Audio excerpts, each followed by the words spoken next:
सुप्रभात बच्चों। कक्षा चौथी, विषय हिंदी, उप विषय पाठ 3, फ्लोरेंस नाइटिंगेल। पुस्तक का नाम नई गुलमोहर, हिंदी पाठ्य पुस्तक, व्याख्यान 3। आज हम इस व्याख्यान में भाषा ज्ञान को पढ़ेंगे। तो चलो अब भाषा ज्ञान को पढ़ते हैं।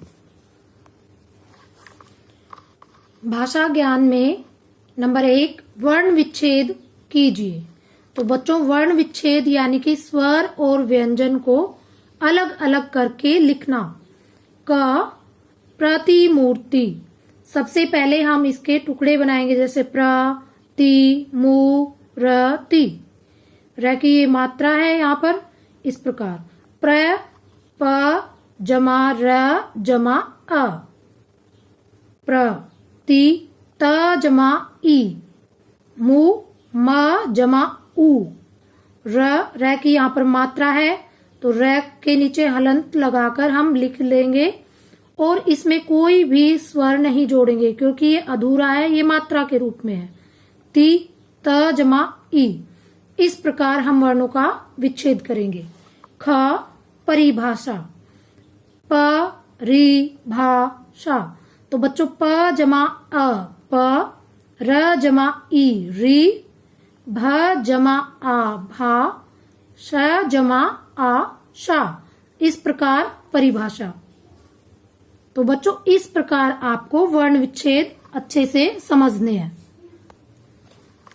ग, दुर्व्यवहार। तो बच्चों ध्यान से देखो, यहाँ पर जो र की मात्रा है वो वै से पहले बोली जा रही है। दुर्व्यवहार। तो दु, द जमा उ, दु।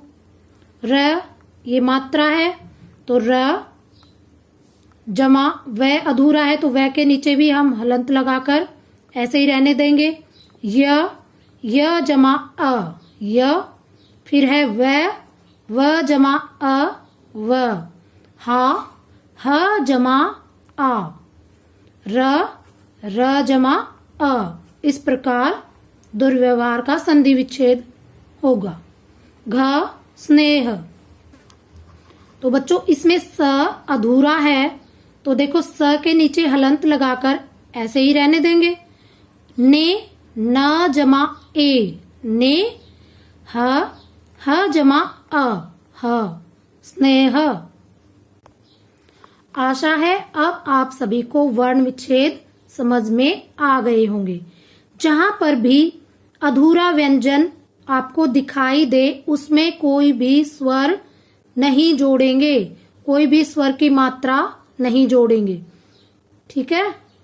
जैसे स यहाँ पर अधूरा था तो हमने स ही लिख दिया, नीचे हलंत लगा दिया। इससे क्या है, ये अधूरा है क्योंकि जो भी व्यंजन होते हैं वो पूर्ण नहीं होते, उनमें स्वर जुड़े होते हैं तभी वो हमें पूर्ण दिखते हैं। नंबर 2, दिए गए शब्दों के दो पर्यायवाची शब्द लिखिए। क, माता, माँ, जननी।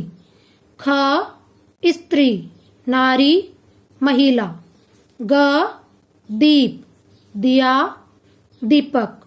घ, समीप, पास, नजदीक। एक बार पुनः पर्यायवाची शब्दों को दोहराते हैं। माता, माँ, जननी। स्त्री, नारी, महिला। दीप, दिया, दीपक। समीप का, पास, नजदीक। नंबर 3, दिए गए शब्दों के लिंग परिवर्तन कीजिए। यहाँ पर कुछ शब्द दिए गए हैं जिनका लिंग परिवर्तन करना है, जैसे क, माता, पिता। ख, बालिका, बालक। ग, पुरुष, स्त्री। घ, महारानी, महाराजा। ग, भिक्षुक, भिक्षुणी। च, नारी, नर। एक बार पुनः दोहराते हैं। माता, पिता। बालिका, बालक। पुरुष, स्त्री। महारानी, महाराजा। भिक्षुक, भिक्षुणी। नारी, नर। प्रश्न 4 से पहले हम ये समझते हैं सर्वनाम किसे कहते हैं। संज्ञा के स्थान पर आने वाले शब्द सर्वनाम होते हैं। तो बच्चों, जो शब्द संज्ञा के स्थान पर प्रयोग किए जाते हैं उन्हें सर्वनाम कहते हैं। जैसे मैं, तुम, वह, इनके, यह, वो, उसका, ये सभी क्या है? सर्वनाम है। प्रश्न 4, दिए गए वाक्यों में सर्वनाम शब्दों पर कोष्ठक बनाइए। चाहे गोला बना दो और चाहे उनको कोष्ठक में दर्शा दो। जैसे मैंने यहाँ पर कोष्ठक में सर्वनाम शब्दों को दर्शाया हुआ है। क, उन्होंने नर्स के पेशे को नई परिभाषा दी। उन्होंने सर्वनाम है। ख, वह नर्स बनना चाहती थी। वह सर्वनाम है। ग, उन्हें विदेश यात्रा पर भेज दिया गया। उन्हें सर्वनाम है।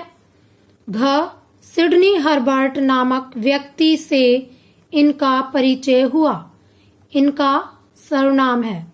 अंग, वे जर्मनी के पादरी का ट्रेनिंग सेंटर भी देखने गईं। वे सर्वनाम है। एक बार पुनः इन सर्वनाम शब्दों को दोहराते हैं। उन्होंने नर्स के पेशे को नई परिभाषा दी। उन्होंने सर्वनाम है। ख, वह नर्स बनना चाहती थी। वह सर्वनाम है। ग, उन्हें विदेश यात्रा पर भेज दिया गया। उन्हें सर्वनाम है। घ, सिडनी हर्बर्ट नामक व्यक्ति से इनका परिचय हुआ। इनका सर्वनाम है। अंग, वे जर्मनी के पादरी का ट्रेनिंग सेंटर भी देखने गई। वे सर्वनाम है। बच्चों, अब आपको भाषा ज्ञान से संबंधित गृह कार्य दिया जाता है जो आपको अपनी कॉपी में साफ सुंदर लेख में लिखना है। प्रश्न 1, वर्ण विच्छेद कीजिए। आपको कुछ वर्ण दिए गए हैं, उनका आपको विच्छेद अलग अलग करके स्वर और व्यंजन को लिखना है। प्रश्न 2, दिए गए शब्दों के दो पर्यायवाची शब्द लिखिए। यहाँ पर आपको कुछ शब्द दिए गए हैं जिनके दो पर्यायवाची आपको लिखने हैं। प्रश्न 3 में आपको कुछ शब्द दिए गए हैं जिनका लिंग परिवर्तन करके आपको लिखना है। बच्चों, अब हम व्याख्यान 2 में बताए गए गृह कार्य का हल जानेंगे। उम्मीद है आप सभी ने अपना गृह कार्य कर लिया होगा। हम इसका हल देखते हैं। कठिन शब्द। पाठ में आए कुछ कठिन शब्द इस प्रकार हैं। नंबर 1, प्रतिमूर्ति। नंबर 2, हृदय। नंबर 3, दुर्व्यवहार। नंबर 4, भविष्य। नंबर 5, निरीक्षण। नंबर 6, वृद्धि। नंबर 7, प्रस्ताव। नंबर 8, दुर्गति। नंबर 9, दृढ़ता। नंबर 10, आश्वासन। अब हम शब्दार्थ के बारे में जानेंगे। नंबर 1, प्रतिमूर्ति। इसका अर्थ है प्रतिमा या देव मूर्ति। नंबर 2, सदैव। सदैव का अर्थ है हमेशा।